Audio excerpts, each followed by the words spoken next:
அனைவருக்கும் வணக்கம். மதாபிதா குரு தெய்வ ஆசிகளுடன் எம்பெருமான் ஸ்ரீ உச்சிஷ்ட மகா கணபதி அனைவருக்கும் நீண்ட ஆயுளையும் நிறைந்த செல்வத்தையும் உயர்ந்த புகழத்தையும் மெய்ஞானத்தையும் பேரறிவையும் பிரசன்ன ஞானத்தையும் பெருமையோடு வழங்கட்டும்.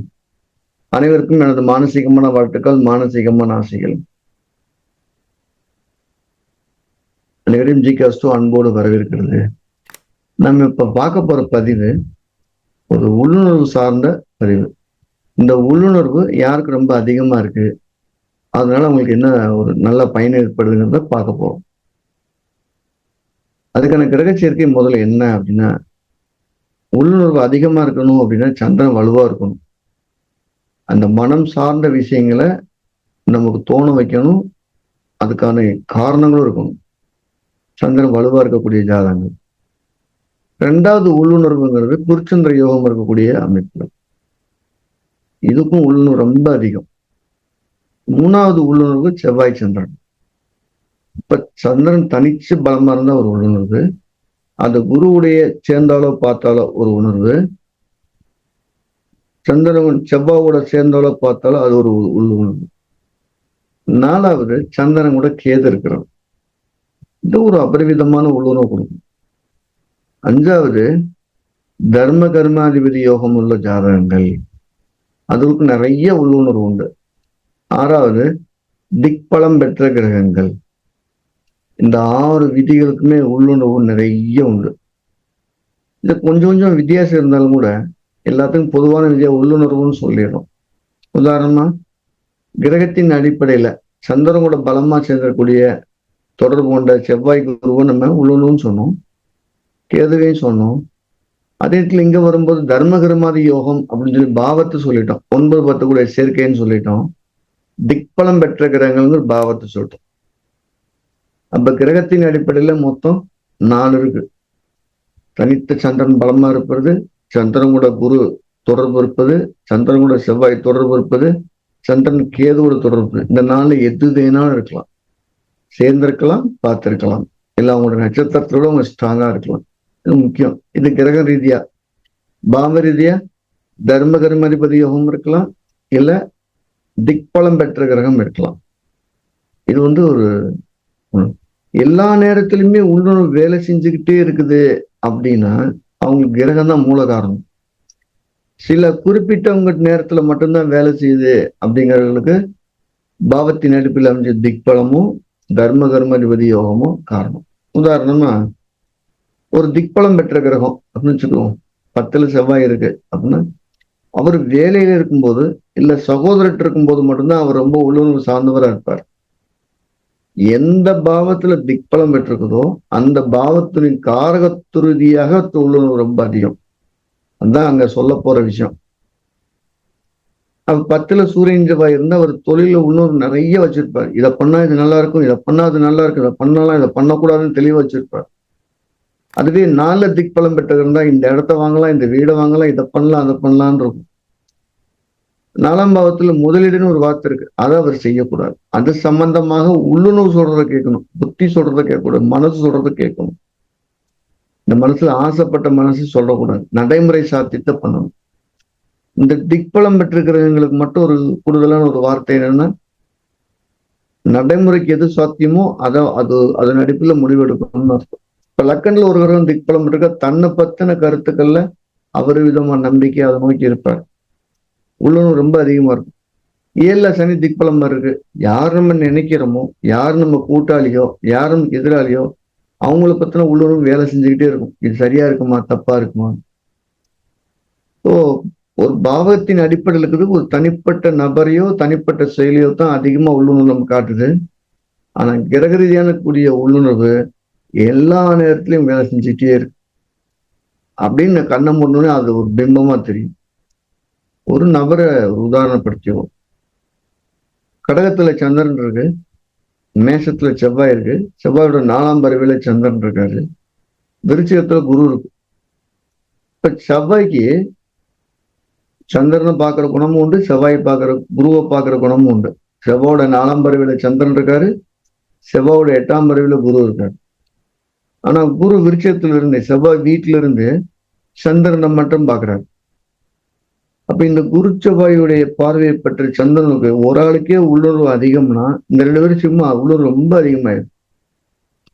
அவர் கூடுதலா இருக்குதுன்னு அர்த்தம்.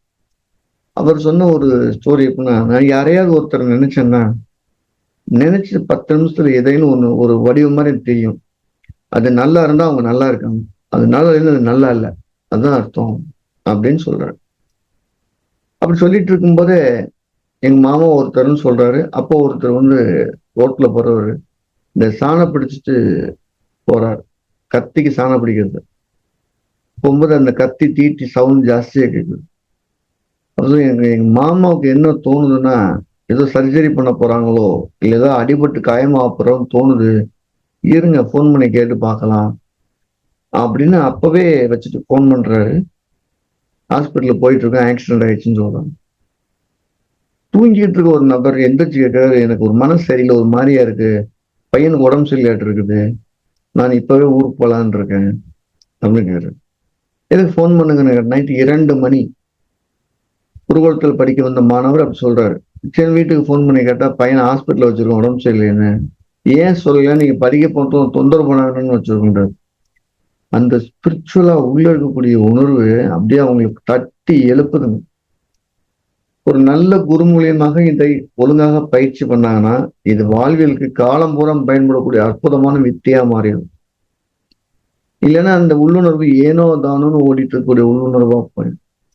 ஸோ நான் சொன்ன இந்த கிரக அமைப்பு உள்ளவர்கள் எல்லாமே நல்ல குரு மூலியமாக அந்த உள்ளுணர்வுக்கு சார்ந்த விஷயங்கள் இன்னும் அதிகமா பெருக்கிக் கொள்ளும்போது தானும் தன்னை சார்ந்தவர்களும் தன் குடும்பத்தாரும் நல்ல பலனடைவதற்கான வாய்ப்புகள் நிறைய உண்டுன்னு இருக்கு. இப்ப தனித்த சந்திரன் என்ன செய்ய போகுது அப்படின்னா, ஆசைகளை தூண்டும், நடைமுறைத்தையும் தூண்டும்.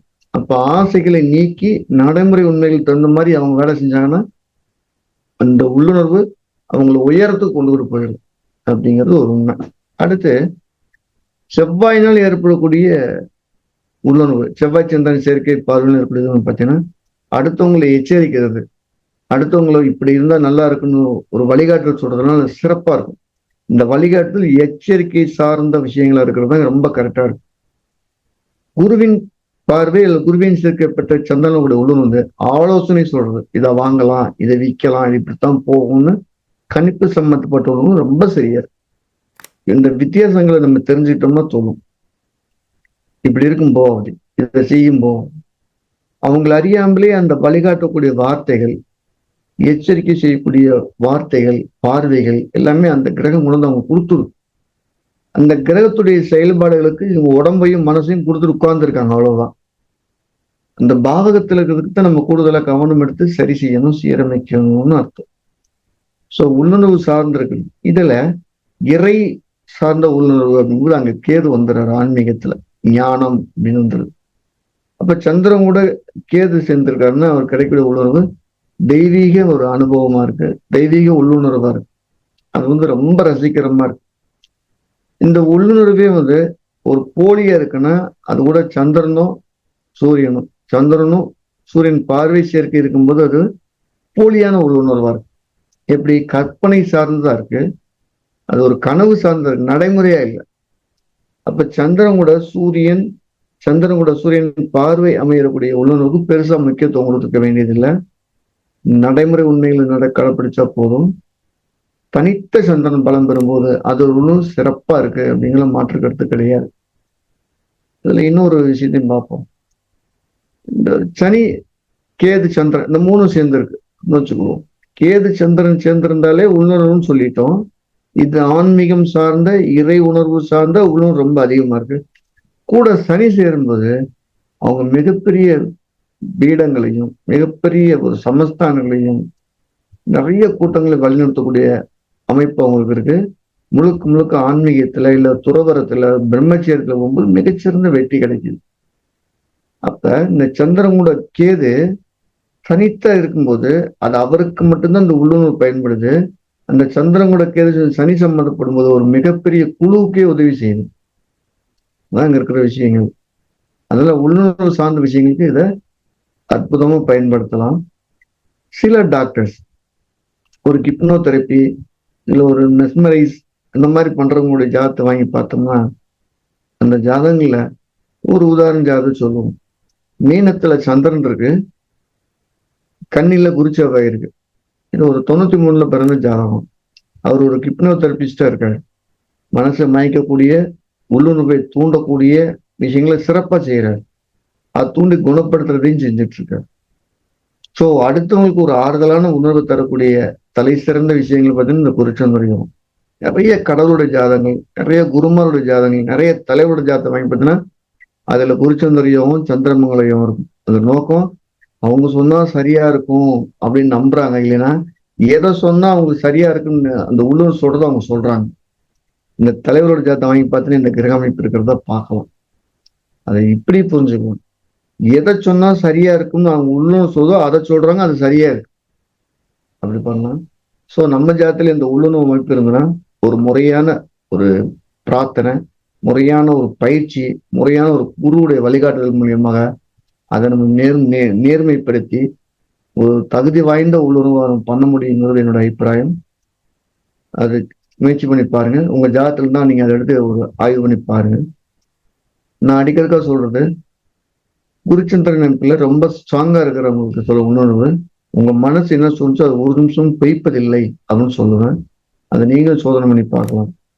நம்ம ஜிகாஸ்டோ என்ன பண்ணிட்டு இருக்குன்னா, தன்னுடைய அனுபவ விதிகளை எல்லாத்துக்கும் கொண்டு போய் சேர்க்கறதுக்கு எளிமைப்படுத்தி உங்க பதிவுல போட்டு வரும்.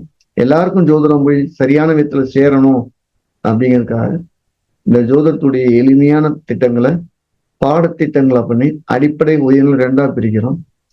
இந்த அடிப்படை வகுப்புகள்ல ஒவ்வொரு வகுப்புலையும் மேல் மேல் மேல் மேல் மெருகூட்டி எளிமைப்படுத்திக்கிட்டே போகும். ஒரு ஒரு வகுப்பு உங்களை மட்டுமல்ல உங்க மொத்த குடும்பத்தையும் வழிகாட்டி சீரமைக்கக்கூடிய வகுப்பா இருக்கும் அப்படிங்கிறது என்னோட அபிப்பிராயம். ஸோ ஜோதிடம் படிக்கணும்னு விருப்பம் இருக்கிறவங்க மே 3ஆம் தேதி ஆன்லைன்ல நேரடி வகுப்பு நடத்த காத்திருக்கோம். கீழே நம்பர்ல பதிவு செய்து நீங்க பேரை புக் பண்ணிக்கலாம், படிச்சுக்கலாம். ஏற்கனவே எனக்கு ஜோதிடம் தெரியும், நான் அடுத்த லெவலுக்கு போக விரும்புறேன், அதுக்கு சில உதாரணங்கள் தேவை அப்படின்னா பஞ்சமகா புருஷ யோகங்களை பத்தின ஒரு வகுப்பு வரப்போற 27ஆம் தேதி நடக்க காத்திருக்கிறது. ஆன்லைன்ல படிக்க விருப்பம் இருக்கவங்க படிக்கலாம். எப்படி இந்த யோகங்கள்லாம் உருவாகுது, அதை என்ன செய்யுது, அது என்ன செய்ய காத்திருக்குது அப்படிங்கிற நோக்கம் அது பயனுவது. மீண்டும் எல்லாத்துக்கும் போய் சேர்வதற்கு எங்களுடைய பிரார்த்தனையும் சேர்ந்தமையும் எல்லாம் வல்ல எம்பெருமான் ஸ்ரீ உச்சிஷ்ட மகா கணபதி அனைவருக்கும் நீண்ட ஆயுளும் நிறைந்த செல்வத்தையும் உயர்ந்த போலையும் வழங்கட்டும். மீண்டும் அடுத்த பதிவுல சந்திப்போம்.